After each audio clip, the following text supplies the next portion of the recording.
All right, I'm here with Father David Nix, and we're going to talk about, do we mess up being traditional Catholics, and what are the dangers of being a traditional Catholic? Maybe an unexpected topic for us. I think so. Thanks for having me here to Dallas with you, Dr. Yeah, Marshall. it's great. It's great. So I think it'd be helpful if we kind of started in how we backed up into traditional Catholicism. I was a Protestant.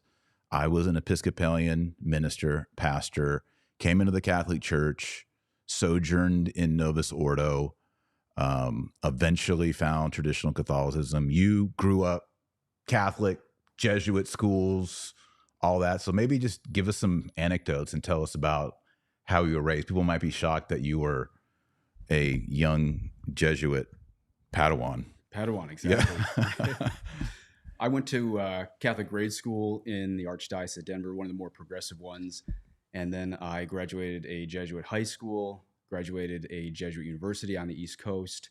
And I would say around 16, I went from being a social justice warrior Catholic to maybe we'll say an EWTN Catholic. Yeah. And then, You know, it's crazy. A lot of people don't know about EWTN now, like for our age. right.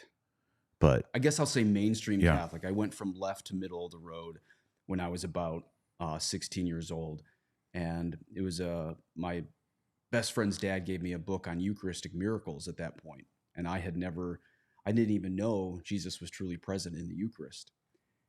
And fast forward, I was ordained years later, and it was about 7 years after my ordination that I went full traditional. yeah. Now Jesuit schools, like, how was the theology? It's what you would expect. I mean, it was 4 years of Jesuit high school. I always say we studied every world religion a lot better than Catholicism.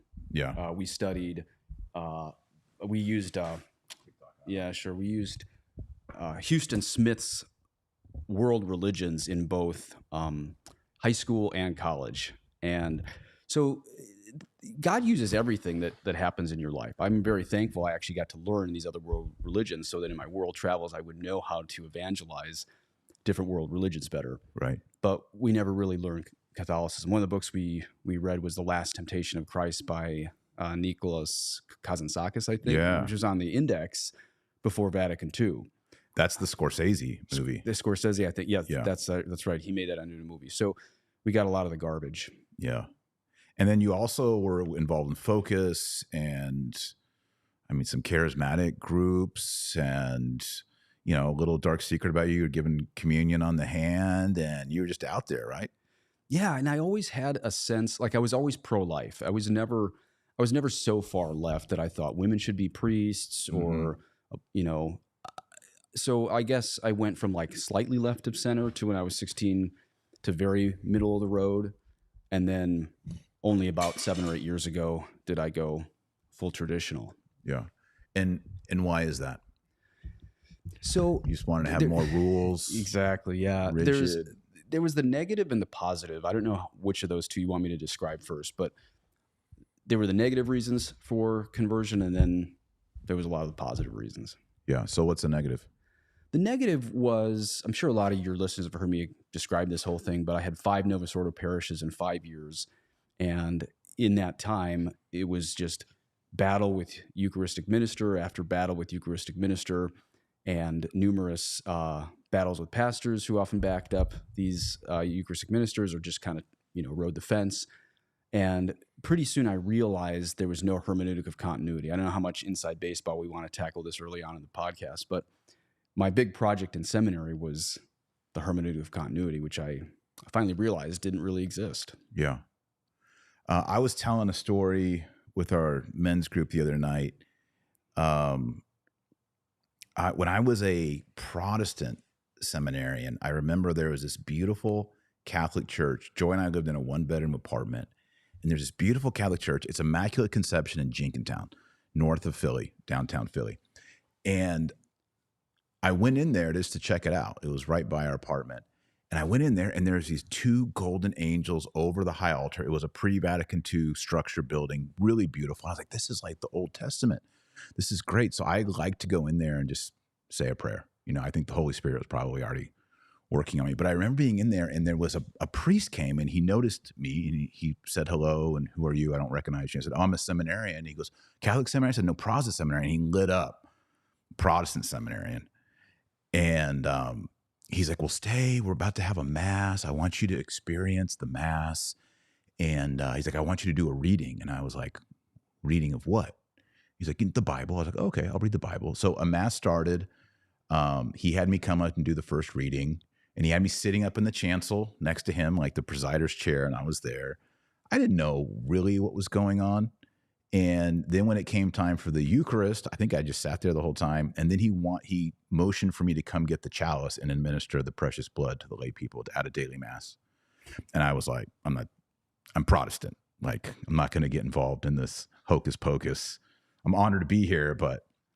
And then that just kind of shows like wackiness of Catholicism that I was exposed to early on. And then afterwards, he had me come back to the sacristy, and he was changing into like a golf shirt and some slacks. I was like, don't you priests wear like a outfit? And he's like, oh, I'm going to the horse track.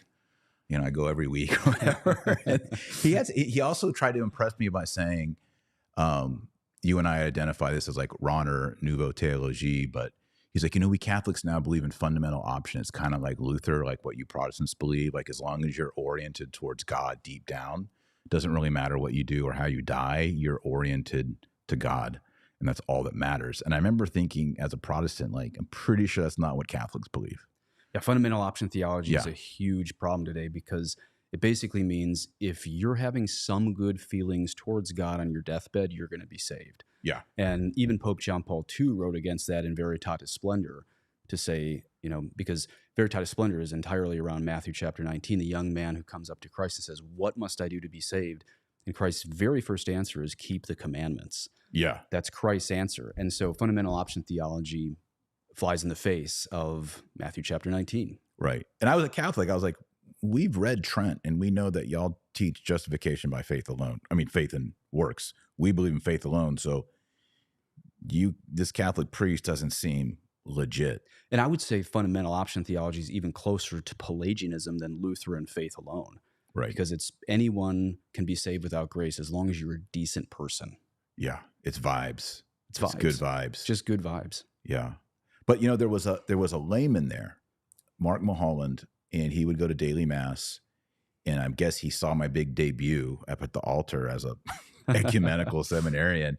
And he gave me a miraculous medal. And I think Catholics really need to understand this. I was really impressed and honored, because even though they cost, like, what's a miraculous medal? 10 cents, 20 cents. I mean, they're nothing, right? And this was a nicer one. Mm-hmm. Wasn't like sterling silver, but I was like blown away that a stranger would give me something that looked nice, valuable. It was definitely a thoughtful gesture. And I remember thinking, well, I'm not against the Virgin Mary. This guy's kind of nice. And I don't know why, probably the Holy Spirit. I put a string on it and I wore it. And I wore it for years, even until I became a Catholic. And I eventually lost it, but I wore it maybe several years into becoming a Catholic. And I got to meet up with him after I became a Catholic. And I said, hey, I'm still wearing this. And I think that was a droplet of grace. And, it's kind of ironic that the priest was very modernist, very Novus Ordo, obviously having a non-Catholic. Like, now, as a traditional Catholic, I won't even touch the chalice if I'm like setting up mass for you without white gloves. Like, I know as a layman, I'm not allowed to touch sacred vessels.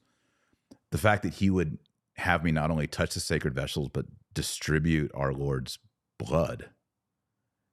And so there's that wild stuff happening on the altar. And then there's a layperson who is doing evangelization and handing out miraculous medals and inviting me back and befriending me. And I wore it.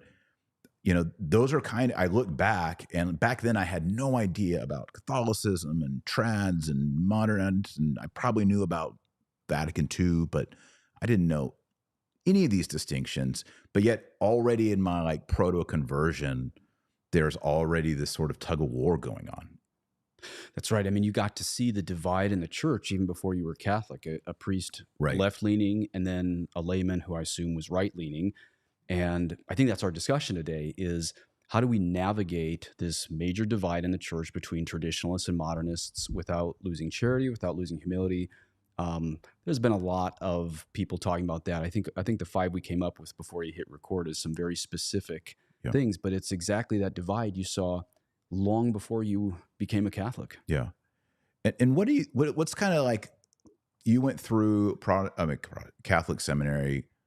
Do you look back at moments and you're like, facepalm, I can't believe I thought that, did that, believed that? I mean, Yeah, for me, you know, I entered seminary in 2004 under Archbishop Chaput, and we were really excited about the new evangelization. We had heard about the scandals in Boston, but we thought those were just a few bad apples at the time. And a couple years into seminary, Pope Benedict became pope, and so we were very excited to do the Novus Ordo in a conservative, pious way. I learned French, Spanish, Portuguese because I wanted to go be a missionary. I wasn't into liturgical debates. And so I was very interested in St. Thomas Aquinas and the church fathers, but I didn't really understand what I would eventually see in the church as far as scandals on clergy abuse, scandals on liturgy, doctrinal divides. So I look back and there wasn't a lot of face palming. It was more, I really should have woken up to the fact there wasn't a hermeneutic of continuity earlier. But I would be in the basement reading the church fathers quite a bit. I think there was a lot of, the Holy Spirit was tugging at my heart that I guess I could describe myself as a traditionalist scratching to get out. But at least my first 5 years in seminary, I had no interest in the Latin Mass at all. So it wasn't playing the system. It wasn't faking who I was just to get ordained. I was what I often put on my website, a neocon non-trad. yeah. And in seminary, or when you were ordained, even though this was like Benedict the 16th era, were you like, man, I can't wait to say my first TLM? Or No. It was just, my first Mass was at a big mega church called St. Thomas More. I was this was in 2010. Some of your listeners are going to laugh. I was ad orientem, Roman Canon 1 in Latin, but Novus Ordo, and I had guitars playing praise and worship at my own volition. This was the request that I had made. So it was the Roman canon in Latin with praise and worship in the background.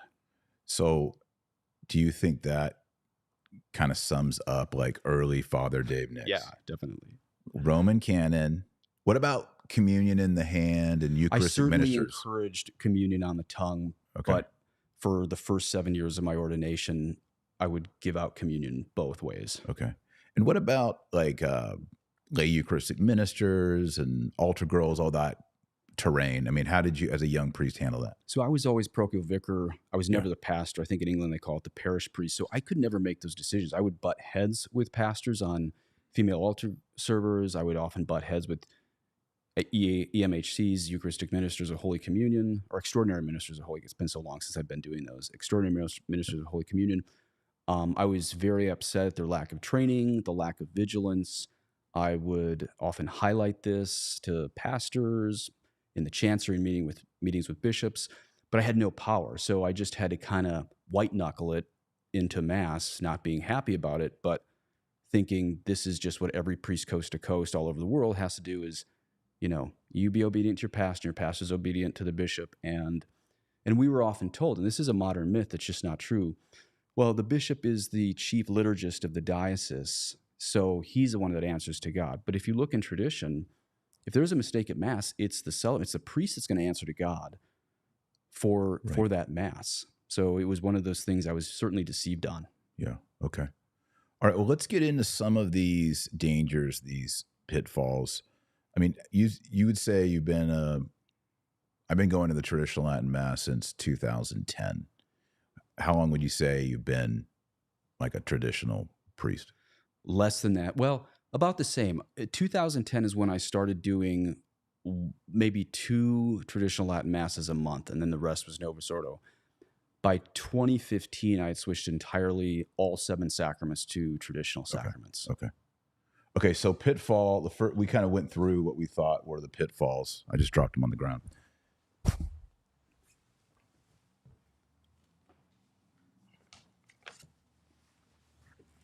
All right. So the first one we brought up was evangelism or lack thereof.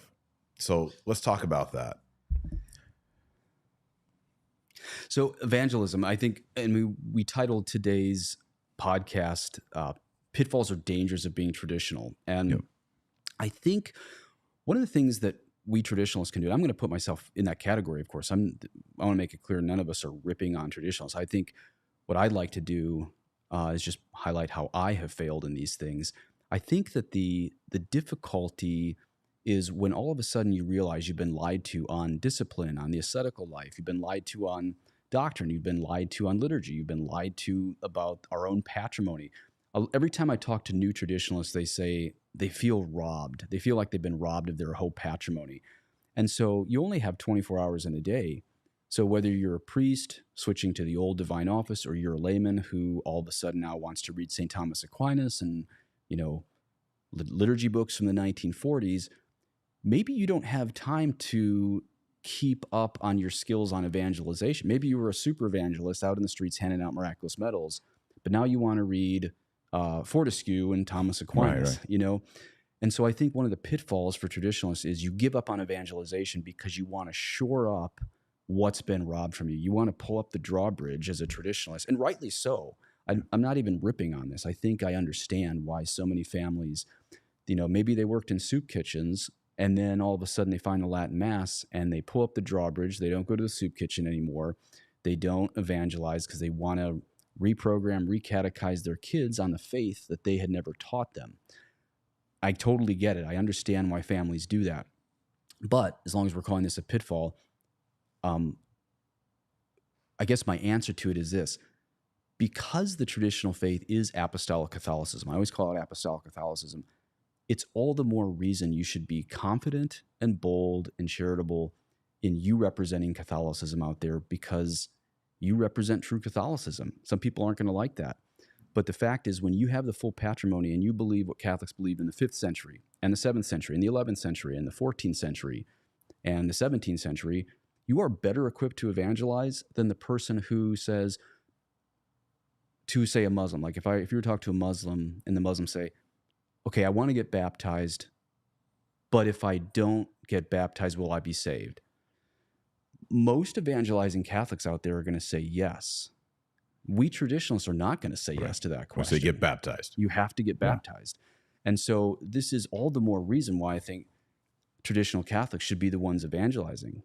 Yeah. I think there might be some Catholics who maybe are hesitant, embarrassed is too strong of a word, to say, if I invite my Baptist neighbor to my Latin Mass, they're going to see incense, Gregorian chant. It's going to be weird. There's kind of this default presupposition that, well, if you take them to a Novus Ordo first and, they see the more communal liturgy, obviously, let's be honest, a little more Protestantized, a little bit more vernacular, they'll be more open. I've invited a lot of people to benediction, Latin Mass. We were talking with one of my friends last night. I say just go for it. And because I used to be a Protestant, and just for example, that story of me walking into a Catholic church and seeing the high altar and seeing the 2 golden angels, and I'm like, this is like the Bible, the Old Testament, the Ark of the Covenant. There is a certain awe, and there's a sort of like taking you by the shoulders and shaking you and saying, this is not your usual Catholic experience. This is otherworldly. This is transcendent. I think, like, you use the word confident. I think we need to be confident and say, come to a solemn, high, traditional Latin Mass. I agree. And I do think for the initial invitation, I think I said this on your show maybe 6 or 7 years ago, I think it's better initially to invite people to benediction or adoration, because sometimes it feels uncharitable to say you're invited, but you can't receive communion. A lot of people take offense at that. See, I've done that a lot. I don't think it's a problem. Okay. I think Protestants know, hey, you're not a Catholic. Well, bad Catholics don't like to hear it, though. I know, but I think you bring them and say you can't receive communion, and this is what I say. So glad you came. I hope you don't mind me saying this, but you can't receive communion because we believe it's the actual body, blood, soul and divinity of Jesus, and you have to go to confession before you receive communion. And they're always fine with it. I can think of maybe one time that someone was concerned and had questions. And to your point, when we were talking to your Protestant friend around the fire with cigars last night, when you went inside, he basically said as much. He said, you guys have it. Why would you want to turn in your own patrimony for what we as Protestants do? Right. And this came from your friend who's not even Catholic yet. And he's like, you are the early church. You're the early church. And when he went to benediction with you, he loved it. You know, Yeah. He didn't want to straddle the fence somewhere between Protestant and Catholic. When he went to something Catholic, he wanted to see Catholicism. Right. It's like when I had dinner with your family last night. If I had walked in and everyone in your family was in a strange religious habit like this to make me feel comfortable, I'd be like, that doesn't make me feel comfortable. I want to see a family act like a family. Right. When I'm a monk, missionary, or whatever I am, I want to see a family act like a family. Protestants don't want to come in and hear outdated Chris Tomlin done poorly when we have Gregorian chant. Yeah. And we always do. I have nothing against Chris Tomlin. I just mean we do it a lot worse than the Protestants do. Yeah. I mean, they know that priest is celibate. That's impressive, weird, creepy, whatever. Yeah. They know he's set apart. So when you're at mass, the priest, if they see him ad orientem, they're going to be like, that's weird. His back's towards us, but I guess he is a priest. Mm-hmm. He's offering some sacrifice. They're treating this as if it is God. It's like completely Old Testament. There's incense. Again, I used to be a Protestant, and so coming into contact with that, and Scott Hahn talked about the first time he went to a mass as a Protestant, and all these biblical verses just start popping into his mind, and he's making all these connections with the architecture and the aesthetics, the art, the music, with the text and what he's seeing. It's really, maybe for the first time, a non-Catholic experiencing God in a really beautiful, aesthetic, transcendent way. So I think on the evangelism part, inviting people to step into this, or even, I've invited people to traditional baptisms. Oh yeah. And they said, wow, y'all really believe something just happened to that baby? And I said, right. Yes. Exorcism's everything. Yeah. And it's like, people want the mystery. This is where I think a lot of traditionalists shy away from evangelization because they maybe do think it's going to be too weird, but there's power in the weirdness too. A mystery is to be unveiled your whole life. If you were to go to what people call a seeker-friendly church and it's just the altar call or whatever, then, okay, maybe you make that altar call, but there's a pretty shallow relationship with Christ. There's a lot of Novus Ordo parishes that are trying to imitate that at this point.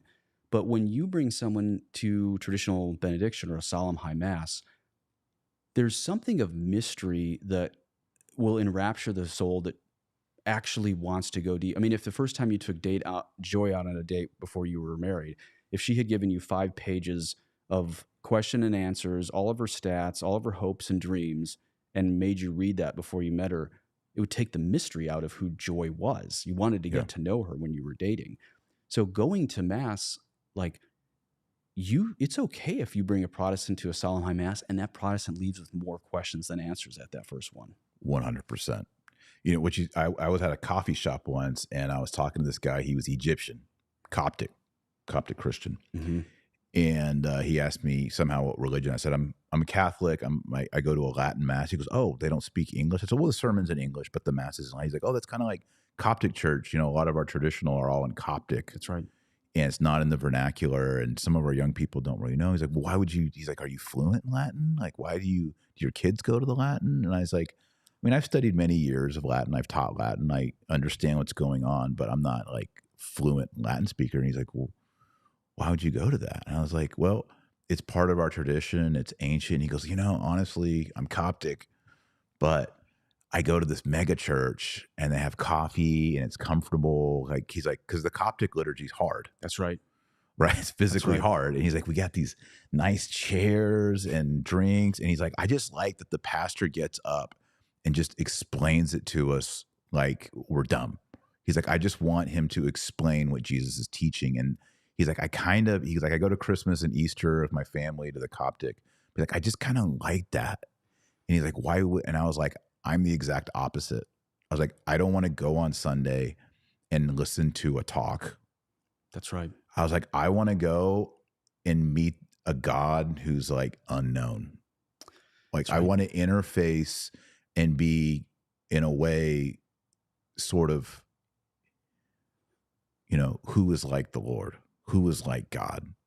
And I want to, like, and I brought it to him, Eucharist. And of course, as a Coptic, he understands He understood. Eucharist. I was like, the Eucharist, yes, it's transubstantiation for us, but even after studying that and like Aquinas and Aristotle, I still don't fully comprehend it. And I almost feel like if I went in there and had like a cup of coffee and a guy was just sort of dumbing it down for us, that's not worship. I mean, he's like, that's a good point. The Coptic was like he's in a liminal position. He's like Sure. in America, enjoying the mega church thing, but then he also kind of knows there's a lot more going on. There should be a lot more going on here. I got 2 points on that. Okay. So one is, I've never met an Orthodox that thinks the Novus Ordo is cool.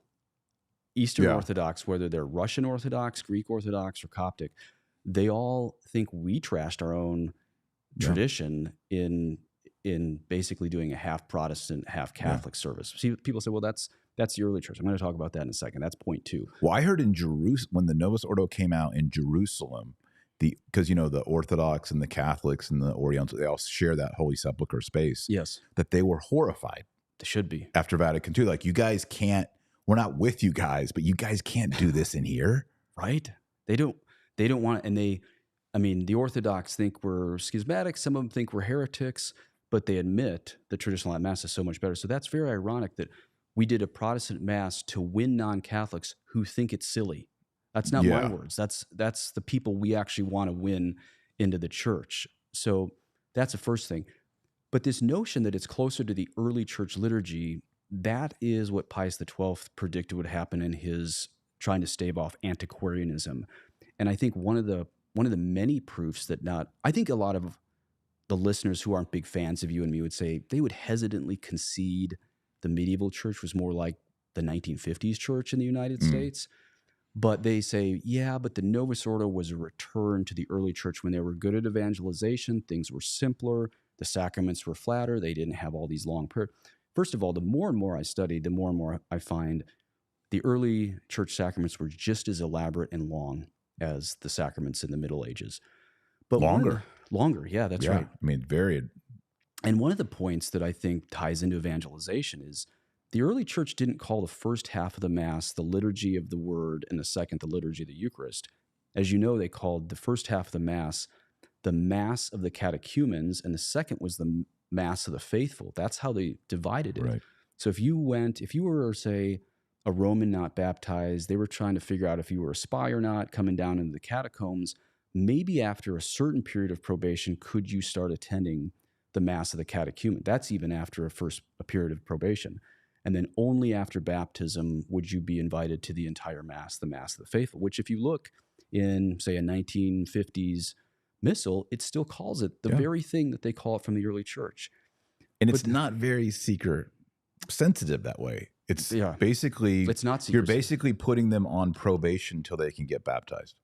That's right. And because it's not seeker friendly is why it's so attractive. Right. Sorry to bring up marriage again, but like if Joy had said to you on the first date, I'm ready to marry you, you'd be like, well, what's something wrong with her? I don't, right? But there's a romance. Or if I was trying to convince her on the first date, 10 points on why you should marry me. She'd think, what's wrong with Taylor Marshall? It's weird. Yeah. There's a mystery that is unveiled in time. And you don't want to rush that. And that's how Christ was. That's right. Look at the Gospels. He is speaking in parables. He's testing the disciples. In John 6, do you always also wish to leave me? There is a dance to it. That's right. Right. There's a, what do they call it? The mystagogy, right? There's a mystery of leading. Yeah. And of bringing close. And Christ hides things and he waits for people to be ready for certain progress in their spiritual life. And I think, we're still on the first point, evangelism or lack thereof. I think, to go back to your word confidence, we need to be confident that to bring the bar down is not necessarily charity or going to be the winning strategy. That's right. Look how many young men want to be Navy SEALs because very few people are going to make it. and they think maybe I can be one of those guys. Yeah. And I know we're supposed to be ripping on traditionalists now, but I have one more thing to say against Novus Ordo parishes. And it's this, that, one of my big problems with Novus Ordo parishes right now is they make it so easy for anyone who walks into a mega church, whether you're Catholic or not, to just walk up to an EMHC and receive Holy Communion. Anybody can receive Holy Communion without any vetting in a Novus Ordo parish to know, without anybody knowing who you are, and you can just go receive communion. If you are a Protestant, you want to, or maybe a non-Catholic, let's say you're a Muslim or a Buddhist or a Goth or non-denominational, or you have never been baptized and you want to come into a Novus Ordo church and enter RCIA, the level of, I'm all good with RCIA and catechesis, but the level of paperwork and hurdles and difficulty to get baptized, it's the opposite of, say, the great saints like St. Francis Xavier, Right. St. Peter Claver. If you met St. Peter Claver sliding off of a slave ship, he wanted to test within 5 minutes if you were ready for baptism. And if you were, you got it. Sliding off in your own filth off of a slave ship. Receiving communion is a little bit harder. So the history of our church is a relatively low bar for getting baptized so you can be saved, and a higher bar to receive communion. The Novus Ordo parish is the exact opposite. So as they claim evangelization, that's the big word, all the Novus Ordo parishes. We all want to have disciples. Okay, you all want to make disciples in the world. Then why can anyone receive communion in your giant parish? And you want to get baptized, and you have to go through the secretary's books and books of paperwork. How is that evangelization? Yeah. And we've discussed this before too. You read the Apostles' Creed, the Nicene Creed. Interestingly enough, there's no mention of, and we believe in the body and blood of Jesus in the Eucharist. But one baptism for remission of sins is at the forefront of that creedal affirmation, because that is the entryway into the kingdom of heaven. And so I think traditional Catholics are often, they think we're weird. People won't come to us. This is antiquarian, Yeah. And I think the opposite is the case. And also there can be, especially when you become a trad, you kind of go neck deep into liturgy and Thomism. And again, that's good. You need to get equipped and all that, but you still need to be inviting your family members, your friends into the Catholic Church. And say, I want you to become Catholic. That's right. Ecumenism has totally trashed the missions. It's trashed the need for evangelization, because the only people, Jesus died for everyone. I don't mean to use the next word in this next sentence, worth, as some people are going to take this out of context. So hopefully people don't take this clip out of context. But anyone worth converting already believes doctrine is important. You know what I mean by that? Anyone worth converting is going to say to you, could I be saved as an Episcopalian? And you have to explain why the chances are very low. So we have the answers that anyone who's actually hungry for the truth is going to give. So if we just say, well, you go to the Novus Ordo parish because you're a Gothic with spacers in your ears and I don't know how to deal with you. What if they go there and they learn nobody goes to hell, you're saved as you are? Well, then God led that person with the spacers into your life so that you could not beat him over the head with hell, but understand Jesus is the only way to the Father. You can help that person understand Jesus is the only way to the Father. And I'm sorry, but very few Novus Ordo parishes are going to say it. So the people that you traditionalists meet in your life, you shouldn't just shuffle them to other people. They're in your life for a reason, and you have better answers than 99% of the priests out there. Yeah. Okay, second one is rules over relationship. As a married man, as a father with 8 children, as a Catholic, I've been a teacher, professor, it's easier to be rules over relationship. It's easier to check boxes and say, I did enough. And I think that is a pitfall in traditional Catholicism, because suddenly you're aware of everything, all the tick boxes you never knew about. Praying the Angelus 3 times a day, praying the Rosary every day, going to confession regularly. The little office of the Blessed Virgin Mary, wearing the scapular, how you're supposed to dress at Mass, so on and so forth. And you, in a way, can be overwhelmed by all the check boxes of what you need to do. And rules are always easier than a relationship. If I reduce my marriage with joy to 10 to do items, Mhm. I can feel pretty good that, man, this week I got 9 out of 10 again. I'm the 90%, I'm an A student, but that doesn't necessarily mean that the relationship is alive. That's right. And I think this is one of the few criticisms mainstream Catholics have of traditionalists that has at least a sprinkling of truth to it. Yeah. And I'm not saying it's entirely true. There's just a sprinkling of truth to it. And I think part of it is because we're scrambling to relearn things. Like the number one article I've ever written, or number of reads, is 15 mortal sins Catholics are missing in their confessions. Someone with AI or a robot voice turned it into a YouTube video. Didn't give me any credit. It's fine. Message is getting out there. It has 850,000 listens on Wow. YouTube now.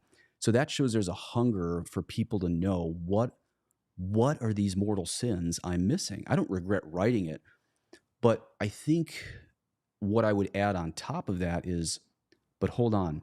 Jesus said, "If you love me, you will keep my commandments." And this is where, as St. Teresa of Avila in the 16th century was changing all the convents by going super deep into mental prayer, and St. Ignatius of Loyola was leading not just religious and brothers and priests, but many tens of thousands of laymen in the spiritual exercise of St. Ignatius. If you really look closely at that, all of that is mental prayer. And another term for mental prayer is relationship with Christ.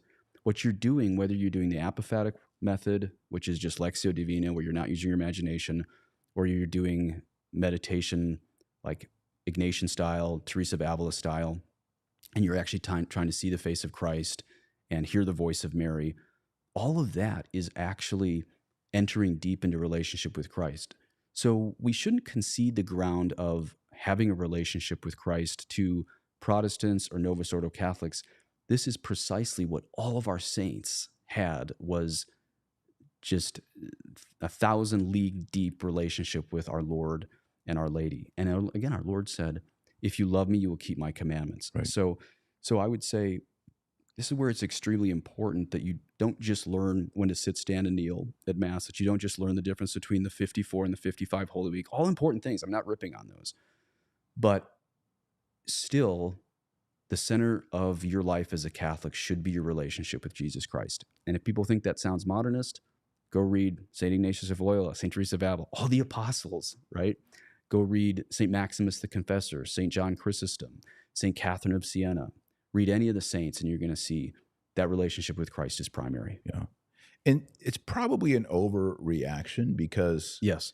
You hear in different circles, well, I mean, how many Ash Wednesday sermons have you heard? It really doesn't matter. God looks at the heart. It doesn't really matter what we do. Exactly. And of course, they're trying to make sure people don't slide into Pharisaical judgmental, which is great. But it's sort of like God doesn't really care how you dress. God doesn't really care what you do if you eat meat on Friday. What he cares about is the heart. And so that's, Yes. I think, Ash Wednesday, that's exactly when we hear that sermon. yeah, our era is very much on the permissive. Exactly. God looks at your heart, which is true. What you do doesn't matter. And the first part is absolutely true. The second part is not true. And so when you start rediscovering historic Christianity and you start reading the lives of the saints, you realize there is so much to do. And that includes things like feeding the poor as well. Mm-hmm. That's right. And teaching sound doctrine and your own prayer life. And so I think it's probably a natural overcorrection for most trads to then go into the rules over a relationship. Not that everyone did. Did I do it? Yes, I did. And I think a genuine relationship with Christ is going to lead to the commandments. Just 20 minutes ago, I was talking about Matthew 19. The young man comes up. He's already taken by Christ. Is it his voice? Is it the atmosphere of grace around him? Is it his face? Is it his teaching? I don't know. Something enthralls this young man in Matthew 19. He's ready to follow Christ, maybe not ready to give everything up, but he's ready to follow Christ. And even before Christ tells him to give up everything to follow him, he says, "What must I do to be saved?" And Jesus' first answer is, "Keep the commandments." So right. One test you have of if you actually are in a genuine relationship with Christ is you're going to understand in prayer, maybe one of the very first things Jesus says, not that everyone should be having locutions, I mean an understanding in your heart, one of the very first things you should understand is, are you keeping my commandments? Well, how do you know the commandments? You look at the great saints, St. Alphonsus Liguori, St. Thomas Aquinas. And so a genuine relationship with Christ is going to have your whole life gel with traditional moral Catholic theology. Yeah. We didn't talk about this ahead of time, but I probably attached to this, and I know some traditional Catholics and myself personally also struggle with it, is a scrupulosity of over judgmental of yourself, or mortal, or venial sins become mortal. And then also maybe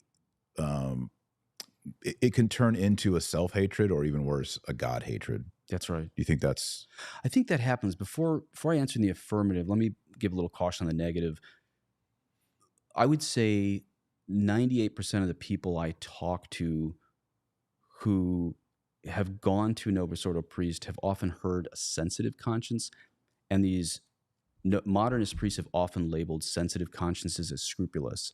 So we have to delineate between a sensitive conscience and a scrupulous conscience. A sensitive conscience is actually what we want. A sensitive conscience means not only do I want to avoid mortal sin, I also want to avoid venial sin. But see, this goes back to what I was saying 2-3 minutes ago. You actually have to know St. Alphonsus Liguori and St. Thomas Aquinas if you're going to be a good confessor. So you're not telling people who are committing mortal sins that's just a venial sin, and people who are committing venial sins, you're just scrupulous. Yes. There is millions of American Catholics who claim they're scrupulous, but they're still committing mortal sins. You can't have it as both.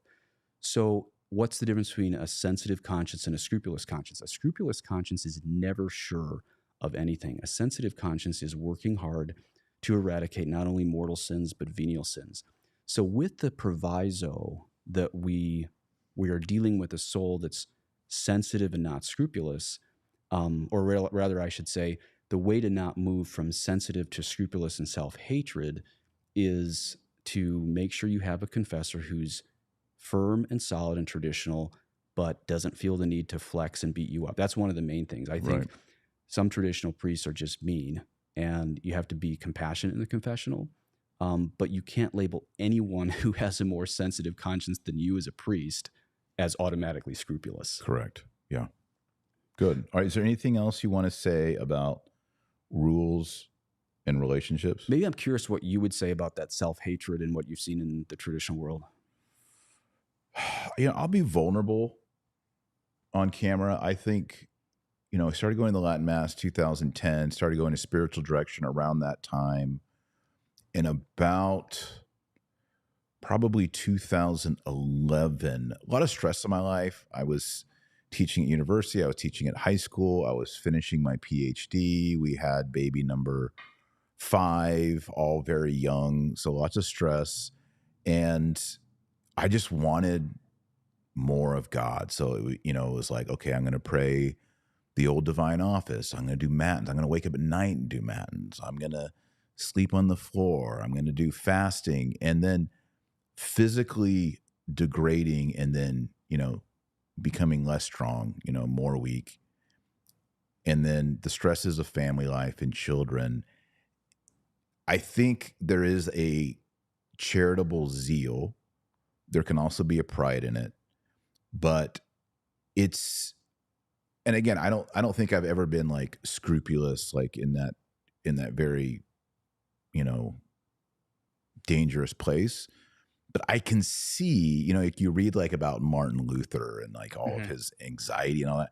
I can see how you're sort of on a razor's edge between, I hate myself because I can't perform at the level I want because of human limitations, and then how easily that can tip to hatred of God. Because I think Luther had some famous statement, I believe in God, but I hate him. That was like, he said kind of before his big epiphany about faith alone. And so, and I can see like, if you're so wound up like that, you're just going to jump for a Lutheran solution to save your mind. And again, I don't think I was fully there, but I definitely felt that. And they say scrupulous people often just completely apostatize. Sure. And I can see how if someone really fights that tiger, the love of God dies. And I heard a good sermon from I think it was an SSPX priest.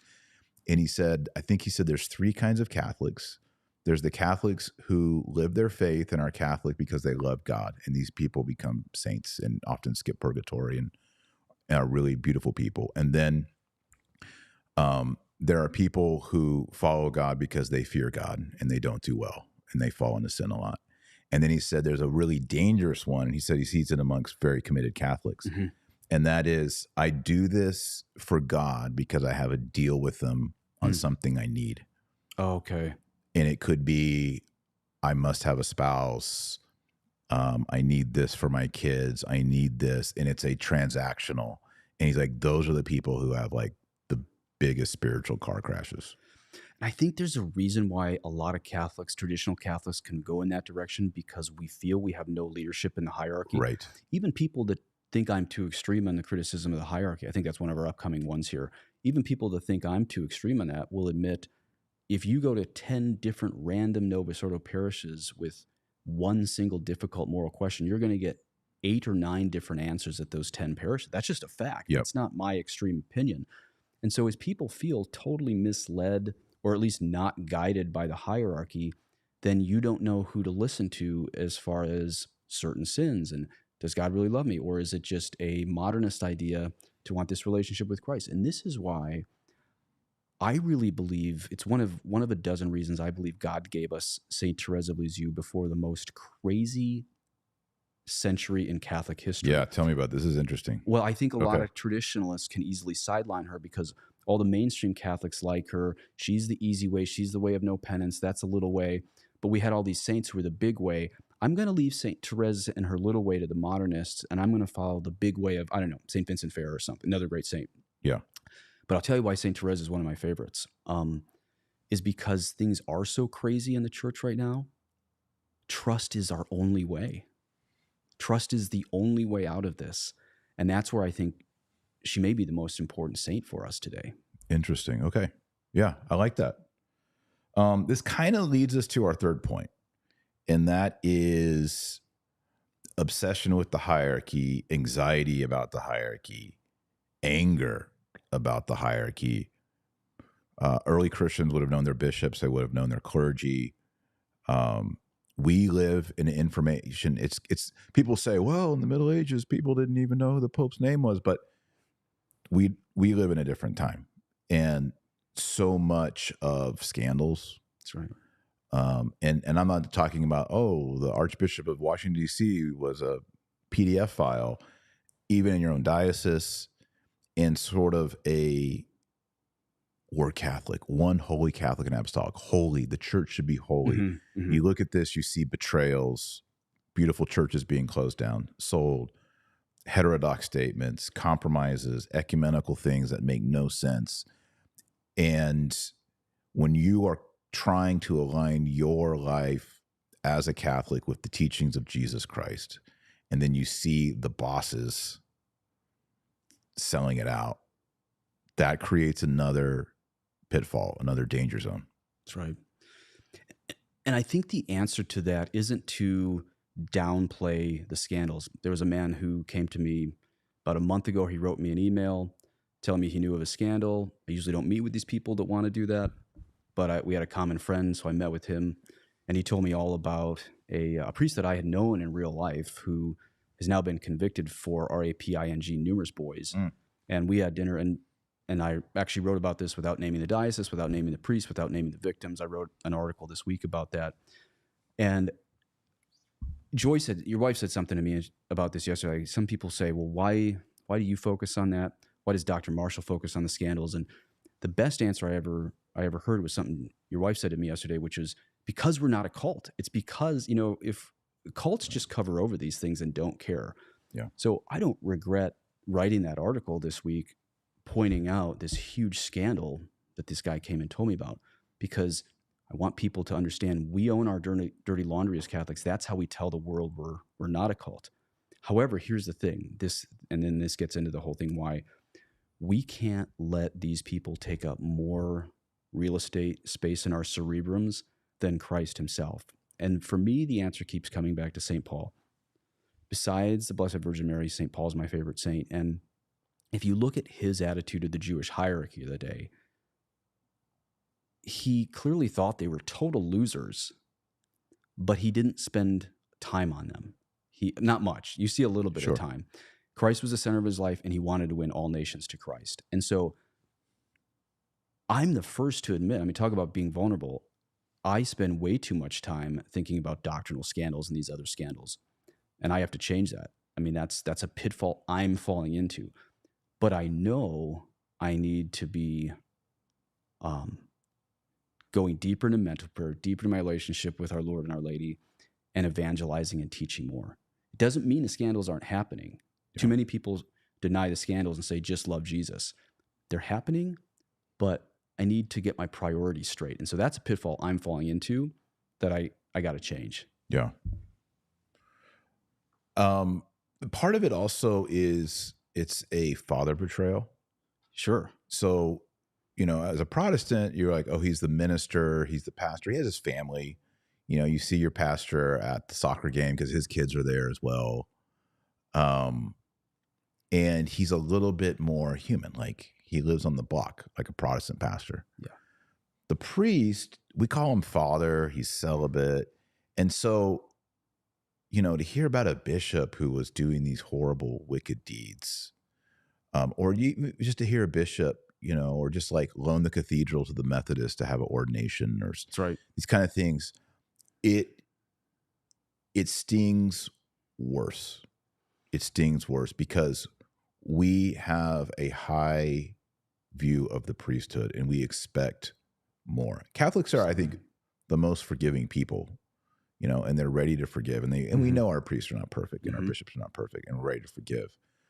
But when it kind of feels like we're being betrayed, like our message, our beliefs, our morals, our identity is being betrayed, it hurts so much more. And hurt people like Exactly. And I think as time goes on and as things heal in the church and so on, we'll look back and we'll see that this was an era of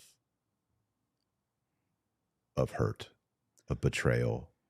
And when people say, oh, trads are mean, and I don't think that's actually true. I know lots of them, and they're joyful people and have fun and invite people to church and have picnics and invite people and all those things. But where you do experience it is when it's just like if a child has been deeply betrayed by his parents, there's a little bit of brokenness there. There's going to be some issues. Yeah. And you don't wag the finger. I mean, that person needs to heal and move on. But just classifying them all as mean, evil, bad is not helpful because we're living in a crisis. We're living in a real crisis. I met a woman about 7 years ago in Virginia. She's about 70 years old, and she went to the bishop maybe 20 years ago simply asking for the Latin Mass, and he got very mad and yelled at her in the meeting that she was a schismatic and told her to leave the office just because she asked for the Latin Mass. This even get into discussion on the papacy. And her story, she's a very balanced, very charitable woman. But a story like that makes me understand why people often say traditionalists are the abused children of the church. And I think that's the minority of traditionalists. I'm not saying that's the majority of traditionalists. But if you think to be told you're schismatic just for wanting to worship as Catholics have always worshiped, that right there hurts when it comes from a spiritual father.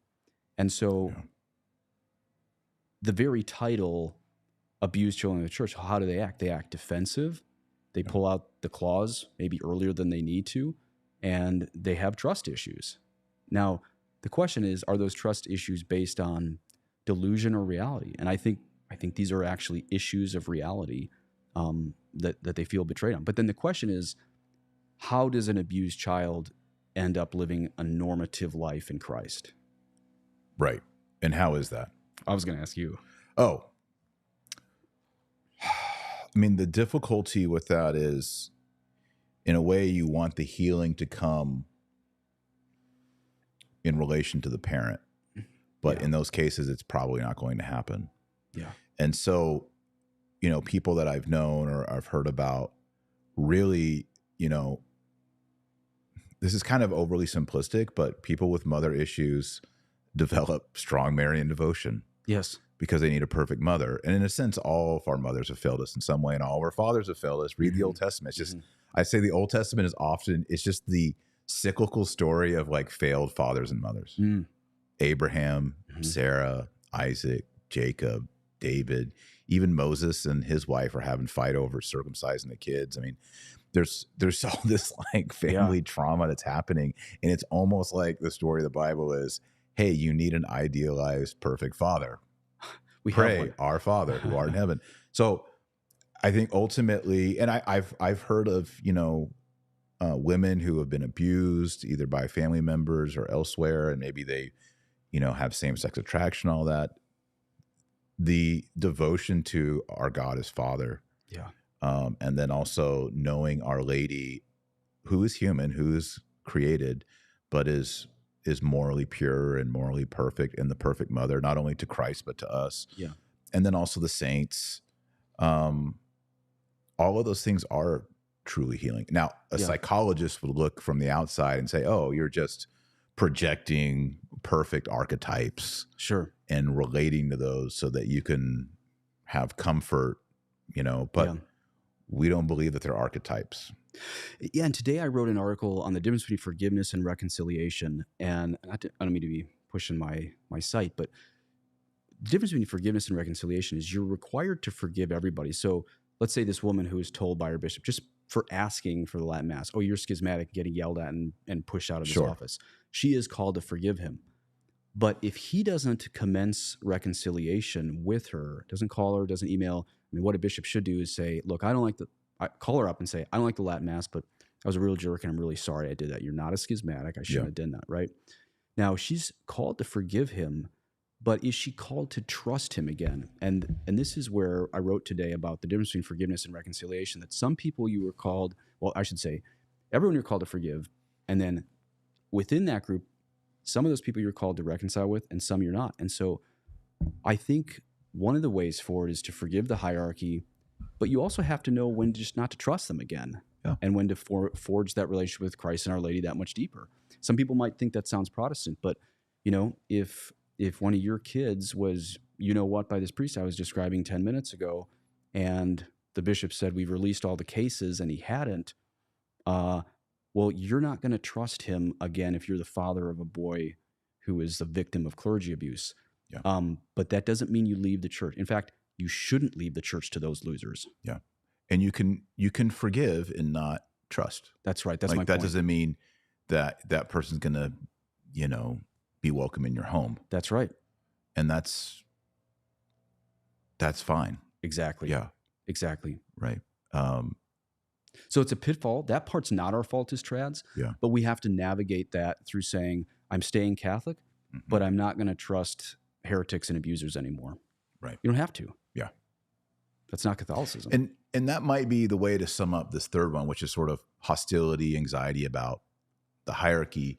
We might just say here, you forgive, you move on. But that doesn't necessarily mean that you trust them again.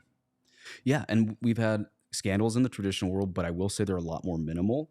And that's where... But they're there. They're there. And that's another problem. People are like shocked that we have scandals. No, and that's why I mentioned this priest was doing new and old Mass, the one that this guy came and told me about. But at least you're going to get better advice in the confessional and from the pulpit. And that's where you can normally trust doctrinally a traditional priest a lot more than a modernist priest. And so that's one way of moving forward.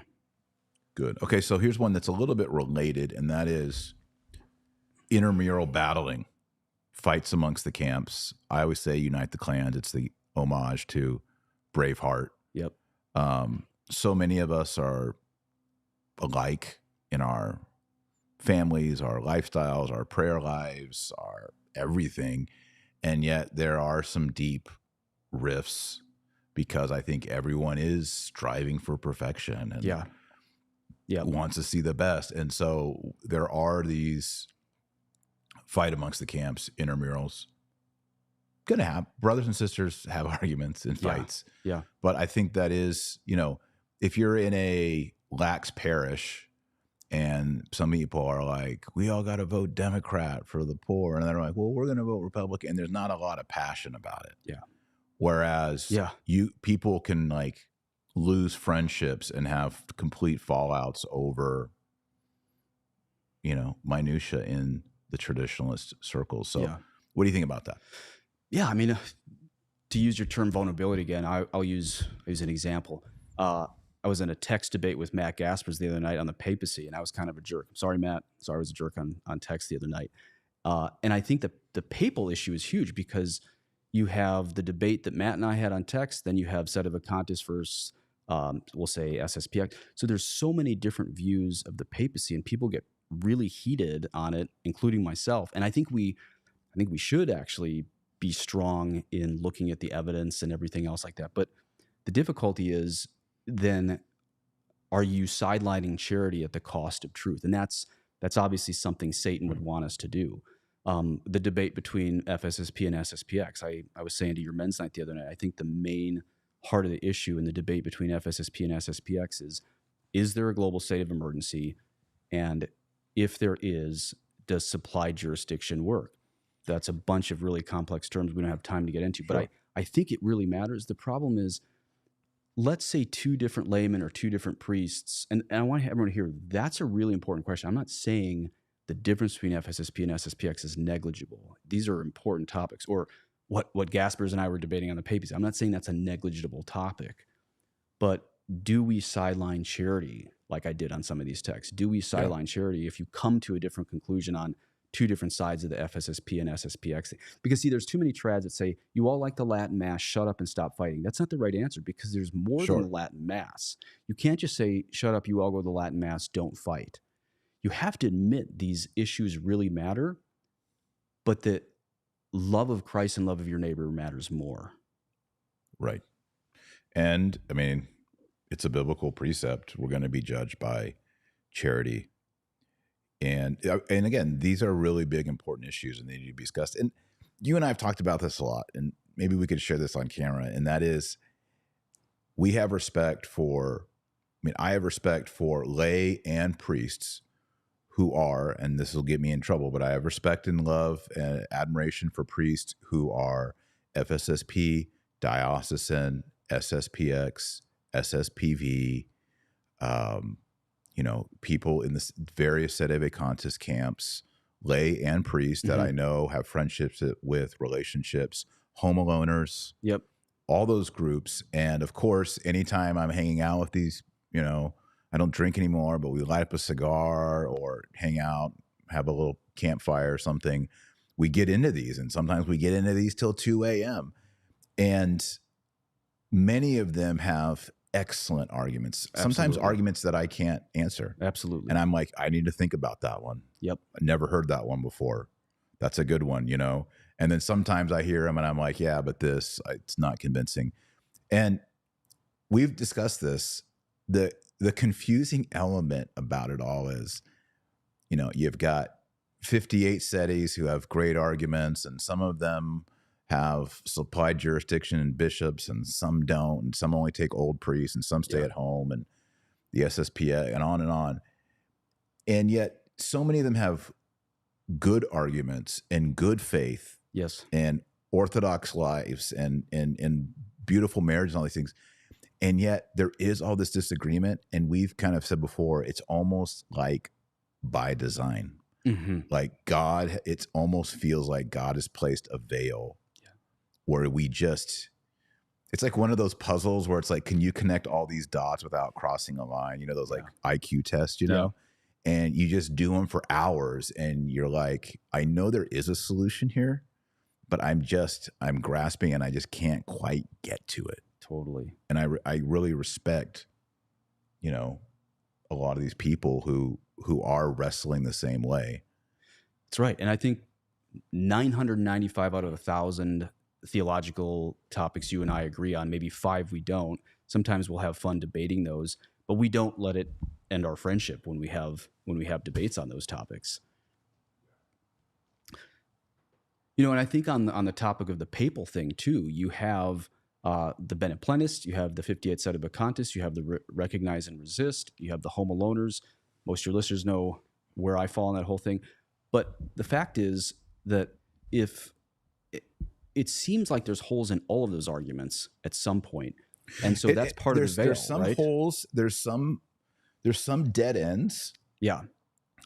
and then and sometimes there is a existential angst. Like I have a friend who's a homo owner. Yes. You know, he believes that the church is in such a state of confusion. And real quick, Home Alone is one click to the right of Sedevacantists, right? Well, they are Sedevacantists, but they believe believe that apostolic like succession is sunk. Archbishop Lefebvre and all the Sedevacantist groups subsequent, like SSPV, Bishop Sanborn's group, etc., that they don't have a mandate in order to run seminaries, run religious orders, ordain priests. Like there's no structure to mandate those things canonically. Right. And so their argument is it's so confusing, it's so messed up that they don't really call themselves homo owners, but that's it. It's like, stay at home with your family, pray rosary, read the catechism, read the missals. God's going to figure this out. But you don't need to align yourself with maverick movements and try to figure it out. God's going to honor you for just basically staying at home and figuring out. And that's again, like, I understand that argument. I'm like, yeah, things are messed up. Things are confusing. That does seem like an option. But then, like I said, existential, you get to the existential, you walk up to the edge of that cliff and you're like, no confessions. Sure. No first communions for your children. What about confirmation? When your daughter turns 23 and is going to get married, these are like, you're stepped up to the edge of a cliff. And so all of these things, you know, and you and I know people in all of these groups. Absolutely. We have all these conversations. We're truly big tent trads. And maybe it's because I'm stupid. Maybe I have malicious will, but I've never been in those conversations and just like slapped both of my knees and been like, you solved it.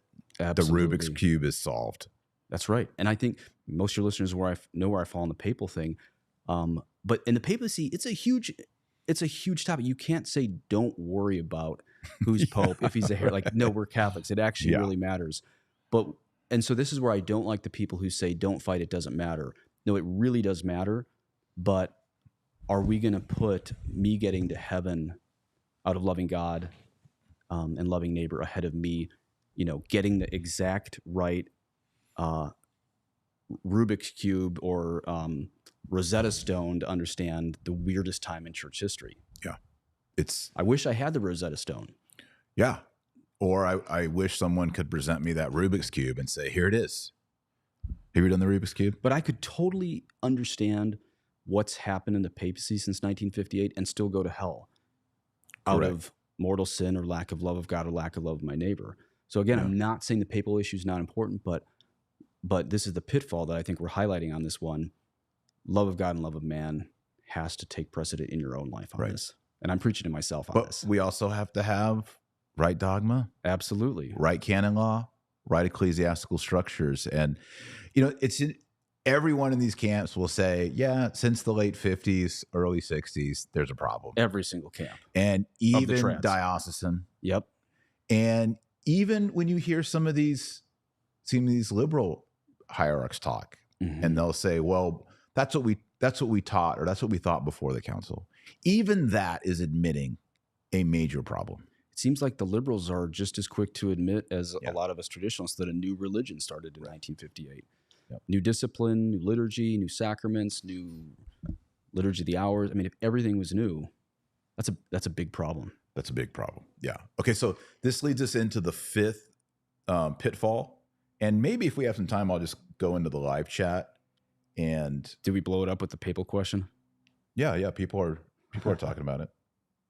It's going fast, so it's hard for me to see it. But okay, so part of this, I don't know what we call this one, but this is, I'll just give the scenario. You've been out at sea. You haven't had good spiritual direction. Your confessions are all over the place. You know, you go to a confession somewhere and he says, well, that's not a mortal sin.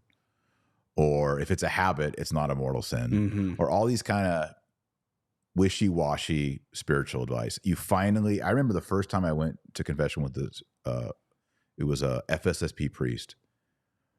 And he said, well, why did you do that? I'd never been asked that before in a confession. And then he also said, well, I kind of, a lot of your sins relate to these two vices, Okay. and they're actually connected, like Thomas Aquinas says, they're connected. And so, you should think about penances or spiritual practice that are opposed to those vices because they're connected, and that will help you grow in your sanctity. Nice. And again, this didn't take 5 minutes. This was like a 45-second commentary on my confession. And then, now say a good act of contrition and I'll absolve you. And I was like, that was really cool. So you get into this. So I think the scenario is you've been at sea, you haven't had any leadership, you finally have good priests, and you can, in a way, idolize or infallibilize what priests say.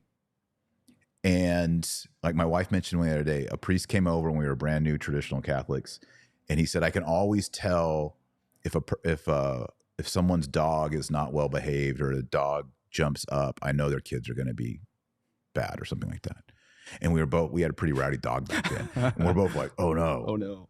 And then like you interiorize that, like, well, I'm a bad pet owner, I'm a bad dad. And so I think because we love good priests and orthodoxy and preaching, some of the things that a priest can say are taken really deep into the heart by the lay people.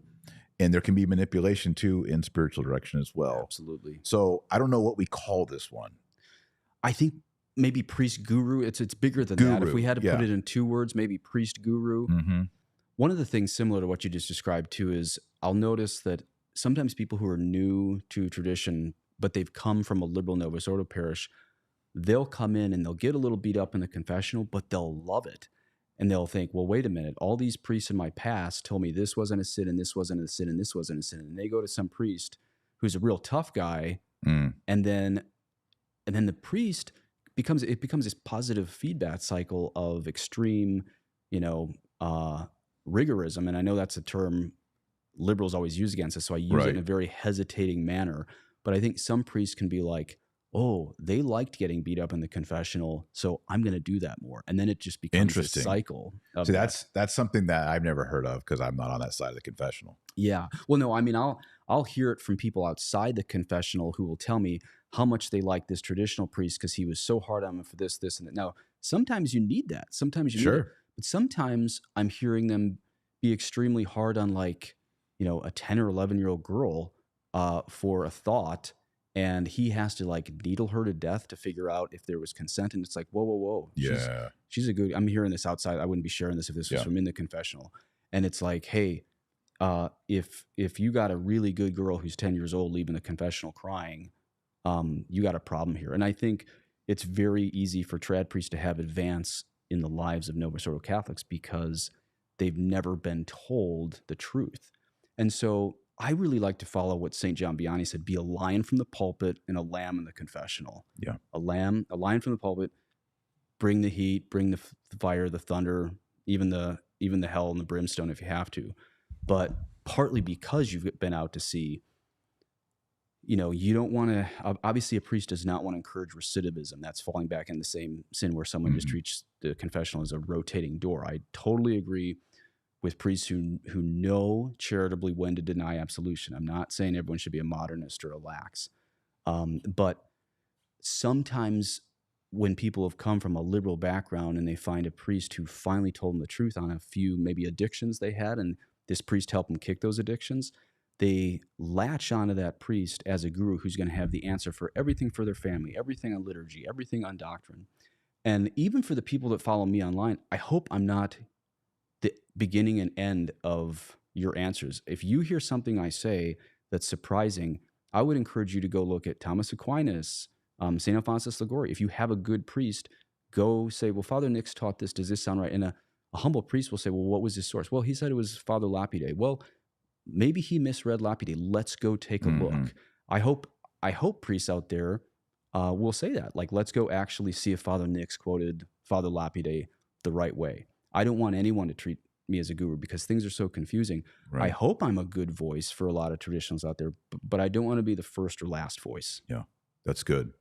Do you think just on the other side of the altar rail, priests, particularly young priests, we have a all-time lows in vocations to the priesthood.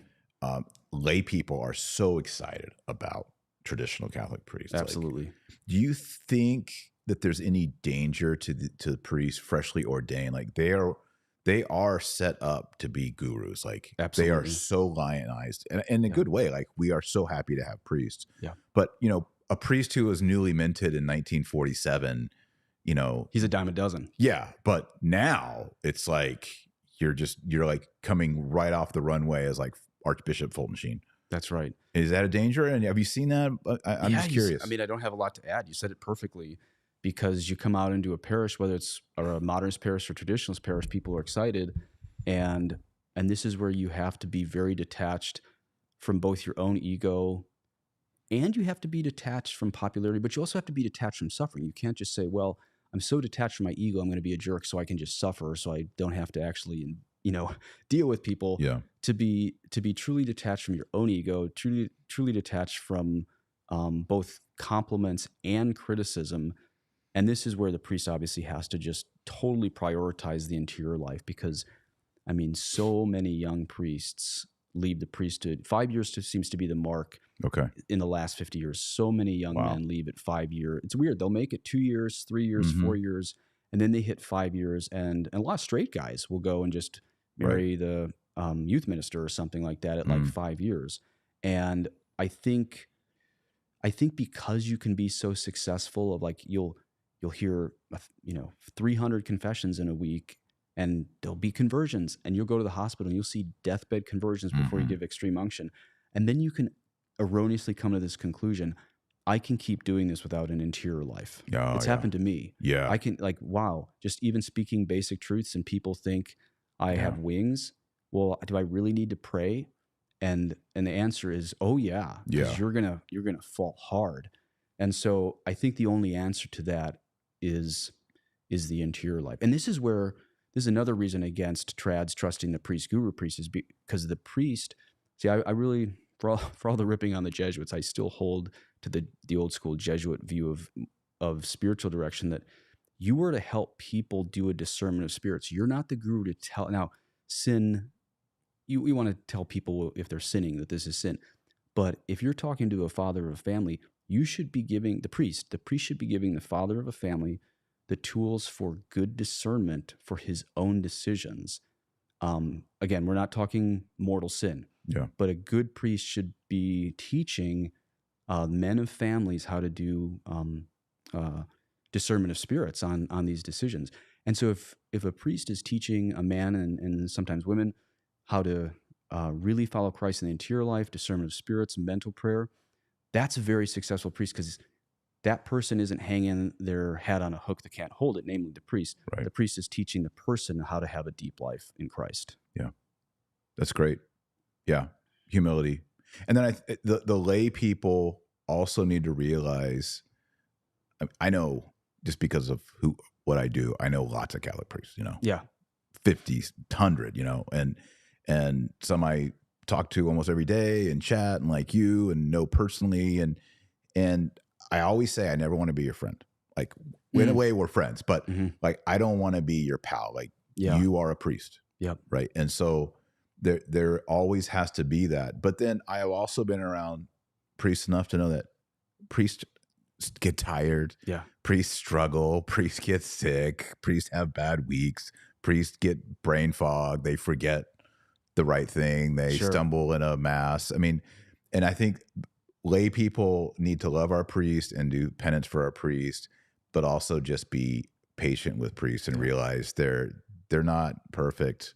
They do make mistakes. You can still love them. And And I think it's not to play the smallest violin in the world, but I think it is hard on traditional priests. I think Mass of the Ages had a stat: there are 800,000 Catholics in the world to every one traditional priest. Yeah. That doesn't mean we're better or holier all the time. I think you are going to be holy if you're doing 3 hours of the divine office than 30 minutes, right?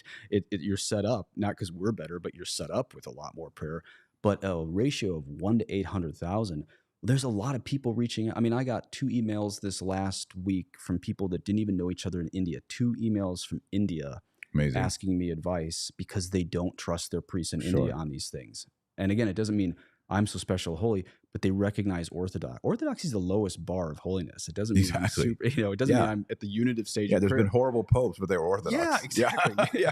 And so the fact I'm getting emails from India just means I'm Orthodox, but Yeah. we are a little bit overworked on these things. Yeah. Well, good. Well, that's the 5. So let's lack of answer the first top. I think the top of your thumbnail said, "Did we mess up?" Did we mess up? I think in ways we have. I have. But a lot of that is, you start a new sport and you don't have the right gear and you don't have the right movements, and you maybe have, like, if you're a golfer and you're trying to do a baseball swing or vice versa, there's going to be some problems. And, go. Sorry. And I think it's growing pains. And, if I do this video 10 years from now, I'm going to have, here's where I was off base. Absolutely. Here's where I, was too prideful. And I think, like you mentioned earlier about St. Therese, the humility, the little way, approaching it like that is the solution. What about you? Did you mess up? Oh yeah, a lot. But do I regret going from modernist priest to traditional priest? Not at all. Yeah. Absolutely not. 0.00%. Yeah. Because it's the faith. Yeah. This is the apostolic faith. It can't change except for very tiny things on discipline.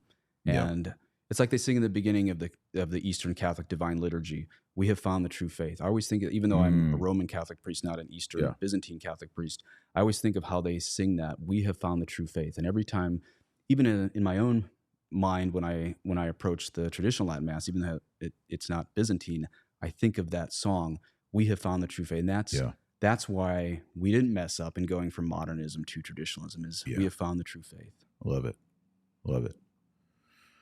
Well, great. Well, let's wrap up there. I'm going to ask you to give everyone a blessing. And I also kind of want to do a little bonus video, maybe like a few minutes, and I'll put it on Locals, but just to get your advice, like, what's your number one tip for people attending Mass? Sounds good. Like one thing. Did we want to take live stream, or do we have to get me to the airport? We'll just do it real quick. It won't be live. We'll just shoot it real Sounds quick. Good. I also want to mention the calendars. Calendars are selling like hotcakes. If you want the traditional calendar for 2025, it comes in seasonal or in the Blessed Virgin Mary, and it's pre-55 and 1962, predominantly pre-55. It's a great way to get in rhythm with the traditional year, and there's also a lot of good catechesis and things in the back. So you could get the link in the show notes. It's right below this video or next to this video. I also want to encourage everybody to follow Father. You can just Google his name, Father David Nix. Your podcast. Why don't you tell everybody about your podcast? Yeah, Padre Peregrino. You can find me Padre Peregrino for my site, YouTube, Spotify. It's all the same name, Padre Peregrino. And your website has articles about once a week. Yep, about twice a week. Yep. Also Padre. I think for first few times I was on your show, you call it Pellegrino. Yeah, I know. That's the Italian. You lived in Italy. Yeah, it's Peregrino. It's Spanish, though. It's the Pilgrim. The Pilgrim. Father the Pilgrim. So, thanks, Taylor. Well, great. Well, Father, would you please say a prayer and a blessing? Sure. Dominus vobiscum. Et cum spiritu tuo. Benedictio Dei potentis, Patris et Filii, Spiritus Sancti, descendet super vos, et maniat semper. Amen. Amen. In nomine Patris et Filii et Spiritus Sancti. Amen. All right. Thank you, Father. Thanks. It's been awesome. So we'll get you out on to the airport and all that. Thanks for being with us. And I'll sign off. Remember, our Lord Jesus Christ is the light of the world and the salt of the earth. So go out there and be salty. God bless and Godspeed. Thank you, Taylor. And thank you, Father. Thanks so much. It's going to be tricky to sign off because it's so far away. You know what? I'm going to get up and do it. Hold on, everybody. Bye-bye.